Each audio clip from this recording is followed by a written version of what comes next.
కాకినాడ జిల్లా పిఠాపురం మండలంలో రోడ్డు ప్రమాదం జరిగింది. ముగ్గురు మృతి చెందగా మరొకరు తీవ్రంగా గాయపడ్డారు. విరవ పీహెచ్సీ సమీపంలో ఆటో, వ్యాన్ ఎదురెదురుగా వచ్చి ఢీకొన్నాయి. ఆటో డ్రైవర్ అక్కడికక్కడే మృతి చెందారు. కన్నబాబు, చిన్నబాబు ఇద్దరిని ఆసుపత్రికి తరలించగా చికిత్స పొందుతూ ప్రాణాలు విడిచారు.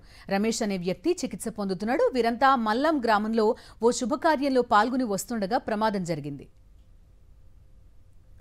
మృతుల కుటుంబాలను పిఠాపురం వైఎస్ఆర్సీపీ ఇన్ఛార్జ్ వంగా గీత పరామర్శించారు.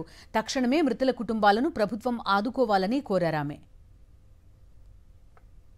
ఈ కుటుంబాలను తప్పనిసరిగా ఆదుకోవాల్సిన అవసరం ఉంది.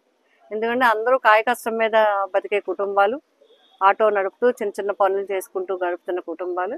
ఇప్పుడు ఆ 3 కుటుంబాలు దిక్కులేనివి అయిపోయాయి.